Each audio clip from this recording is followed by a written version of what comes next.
Welcome to the CBS Eye on Money podcast. It is Thursday, October 7th.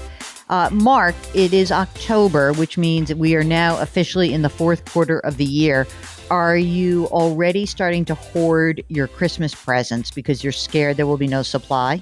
No, that is not me. Are you a procrastinator when it comes to the children's frenzy and toys, etc.? No, I get things done pretty early on, but I'm not going to go crazy right now thinking that nothing's going to be available. Do you think that Theo has too many stuffed animals right now? Because I saw one that was fantastic last weekend that I wanted to get, but then Jackie's like, "Oh, I don't know, Theo. It seems like he has got a lot of stuffed animals, and you don't want to go overdo it." So, what do you think? He loves his stuffed animals. He's got 6 that have to be in his bed with him every night, and he knows specifically who they are. If you try to put another one in there and throw him off, he'll say no, and he'll throw it out. Okay, so he's got the panda. What's the other 5? He's got a panda. He's got a little dino that we got from the Museum of Natural History. He's got a giraffe from the Bronx Zoo. Mm-hmm. He's got a little piggy, and he's got a teddy bear. That's only 5. And he's got 2 bears. Oh, teddy bears times 2. He's got a brown bear and a little blue bear. I had to work around that. I had to see if I can break in. Those are his sleep time animals. And then during the day, he's got his elephant that I think you got him. He loves his dolphin that I think you got him. He's got a turtle that he loves. He loves his animals. Oh my God. We'll have to see if I can do it. I could say that'd be something animal-esque for Christmas. This is going to be very good. I'm very excited. I am myself, I'm going to hoard the heck out of all toys for Theo. That's going to be my thing. I don't have any more kids to buy for. This is great. Who knows what next year will bring? Who knows? Exactly. Yeah. Everyone, I'm trying to convince Mark and his partner to have a child, little baby Jill. I have no skin in this game except the fact that I think that it would be really fun for Theo to have a sibling. Now, this is a long negotiation that I'm conducting with both of them. We'll see. That's all I can say. We'll see. Now, if you want to know about your financial life, not your stuffed animals or whether or not, you should have another child, and I never think of that as a financial decision. That's just a family decision. Then you can give us a holler. Our email address is askjill@jillonmoney.com. Our website is jillonmoney.com. And if you're on the website, just click on the contact button and you will magically be given the opportunity to ask your question. When you do, how about if you then tell us you'll come on the air with us? That to me is the most fun. It's what Joe did. Joe is on the line from Missouri. Joe, do you have kids? I do have 2 kids. How old are they? They are 6 and 8. Tell us about like the whole craziness around holiday time for a 6 and an 8-year-old. That's got to be on your mind already, right? Yes, I can remember, as a kid, it's a super exciting time, but as an adult, different experience. But my kids love Halloween, Christmas, and the holidays. It's a great experience. Oh, and do you know what they're going to be dressing up as for Halloween? Are we doing real Halloween or not? I kind of don't know where we are in all of this. Yes or no? I think we are, at least where I'm from in Missouri, we'll be doing Halloween, but they haven't decided what they want to be yet. All right. I know it would shock everyone to learn that I never in a million years have ever dressed up as a princess. Ever. Mark, were you a fan of Halloween? Nah, not particularly, no. You know what? I never understood Halloween. I was like, what's the big deal? Like, we can get candy when we want. I never really liked it. It seemed like a lot of waste of time. Very low yielding event for me. Do you participate in your New York City building?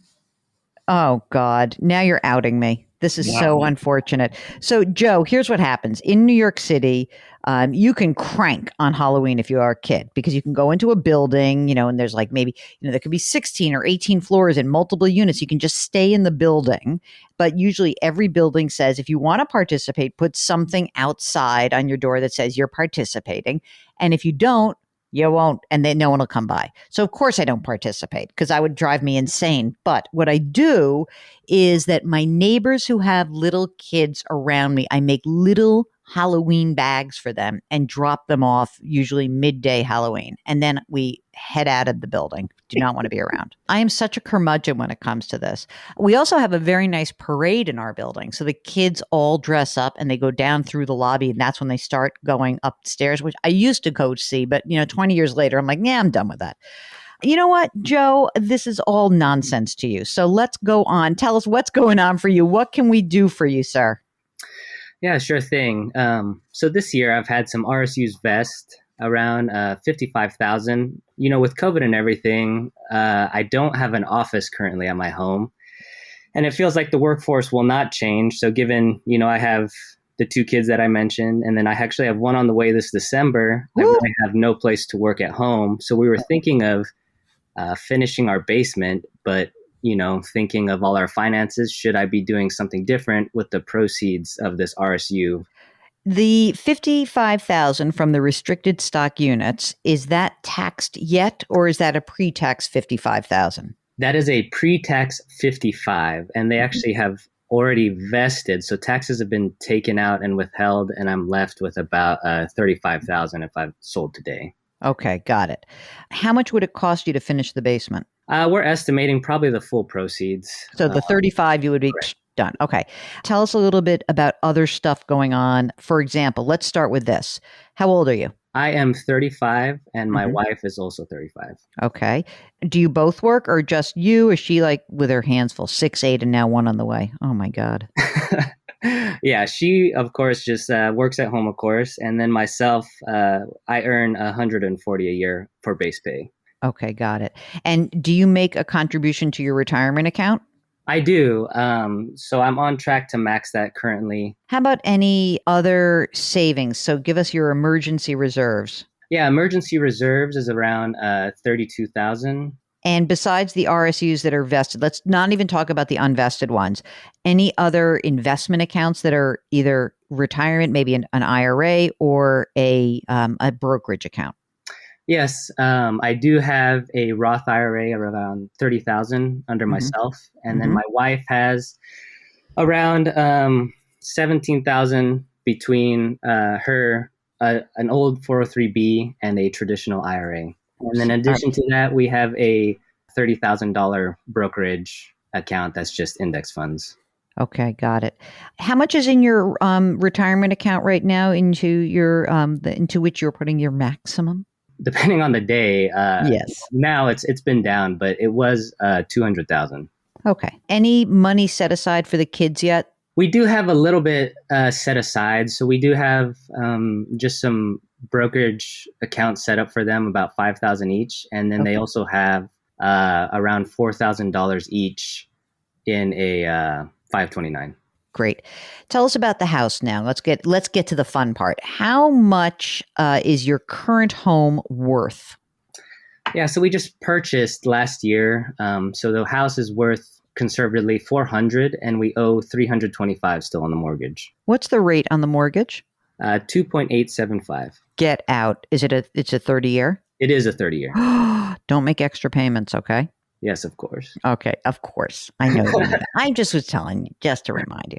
So do you have a physical office right now or not? So my work does have a physical office. We do have the option to go in, but at my home, no. I'm right now actually just, sitting in my unfinished basement. That's sort of my space now. Oh, God. So again, that's a little depressing, dude. Yeah, something I could make do with, right? But it's not an ideal scenario. On an ongoing basis, you said your base is for 140,000. If you look into the future and being conservative, what do you usually earn in terms of bonus or RSU awards? Yeah, I think, on an average year, it could range from 20 to 30,000 in bonuses and restricted stock units. Okay. And you like what you do? You're happy where you are? I'm fairly happy. I could see myself, moving to a different job, but it'd probably be similar pay and similar bonus structure. Mark, do you want to redo the basement or not?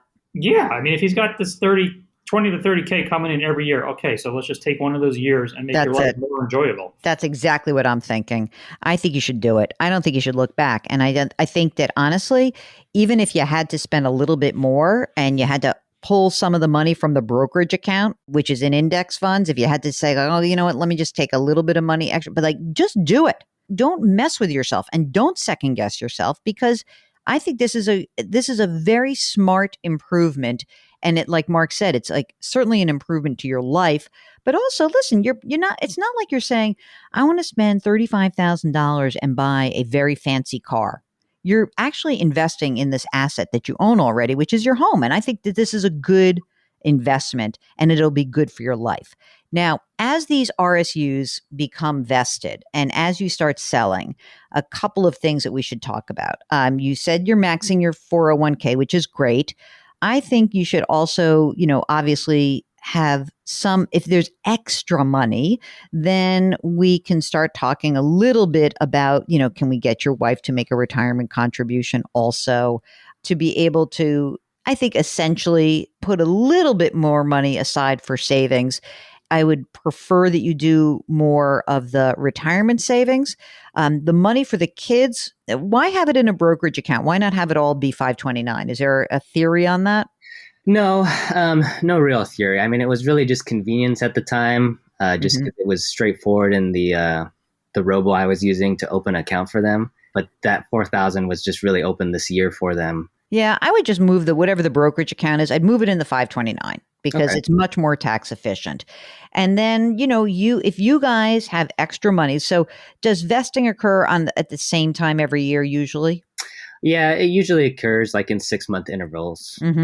Because I would take the next tranche of whatever vests, and I would probably say, like, let's do a Roth IRA for you and your wife, right? You do make less than the phase out, and start using that. And I think that every time you have a slug that vests, you would say, okay, let me put some of the money in the kids, and then we'll fund our Roth IRAs, and then we're all set. What about some boring stuff? Do you have insurance? I do have a life insurance policy. I have $1 million and then another like $400,000. Great. And this is all term, right? Yes, correct. All term. And your wife also? My wife, we do not. You hear that? Did you hear that? That was Yes. Can you buy some term life insurance for her through work maybe? Or just go on to Policy Genius or one of those sites and get her some? Here's why. I mean, God forbid if something terrible happened to her, you would need one of two scenarios fulfilled. One is you would want to take time off and you'd want to be with your kids, and or you would need help because she is the person who is raising your children and is home. And it is expensive to hire Mary Poppins, So she needs some life insurance, dude. Yeah, no, you're completely right. That does make sense. Right? So let's get that covered. And I think probably, she could have a $500,000 or $1 million. It'll be, if she's healthy, she can't get it now because she's pregnant. So after the baby's born, we need some life insurance. Do you guys have wills and powers of attorney and healthcare proxies? Yeah, I think you're going to have one more. And no, I do not, but it's on my to-do list. Dang it. This guy was on the ball until we got to the end, right, Mark? I mean, I was ready to give him a big, do the basement. You're so great. Now I'm just going to yell at you. Well, how about I get those wills before I get the basement? Well, I mean, you can do it concurrently. How about that? Some of the workplace benefits actually offer estate planning. So you may want to check out if they have that. If not, someone who actually does wills and get that done. Now, if you don't want to pay up for that, then you can do it online. It sounds like a Policy Genius commercial, Mark, but they do have a good tool that you can use to do estate planning. And so if that's like your baby step, but really it's better to get a lawyer to do it. Yeah, makes sense. All right. Last question for you, Joe. There's no other debt besides that home mortgage, correct? Yes, that's correct. No consumer debt and no car debt. We've guilted you into getting life insurance for your wife and getting your wills and other estate documents done. So I know you're going to be very busy. If you want to be nudged by Aunt Jill and Uncle Mark, I like calling you. Do your nieces and nephews call you Uncle Mark? Sometimes when I walk in, they just say Mark, and I have to correct them. I'm like, Uncle Mark. It's not Mark. Oh, really? So you're very formal. These are 9, 10-year-old kids, and they're saying, hey, Mark. No, it's not Mark. It's Uncle Mark. Wow, you are such an old-fashioned fart. I can't even believe it. Do you know what my nieces and nephews call my mother? No. Sue. They never called her grandma ever. And ever. Because when my mother was a very young grandmother. And when my sister was pregnant, we called our grandmother and grandfather Nana and Poppy. Okay. So when my sister was pregnant with her daughter, with her first child, she said, to my parents, what do you want to be called? And my father says, I want to be called Pop. Like he always was like Pop or Poppy. My mother says, I want to be called Sue. They still, to this day, they have another grandma they call Grandma so-and-so, and my mother is Sue. That's it. So Uncle Mark, Aunt Jill, we're here to help you out. And we are here to help guide you through whatever anxiety you have, like what should your Halloween costume be? It could be, what is it that I need to do with my restricted stock unit? Should I finish my basement? We are here to nudge you and guilt you into getting your life insurance, protecting your family, and getting your estate documents done. And we're also here to pat you on the back. Like Joe is doing a great job. So except for those two little areas of import, he is doing a great job. So is his wife. And let's make sure we keep everyone on track to get the stuff done that you need to get done. So if you have a question, go to JillOnMoney.com, click on the contact button. While you're there, sign up for our free weekly newsletter. It is free every single Friday, comes out. Mark does a great job.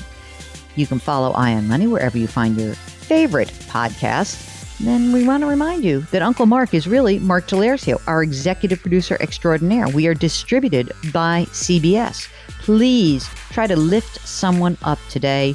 And remember, curiosity, compassion, community. That's our mantra. Thank you for listening. We'll talk to you next week.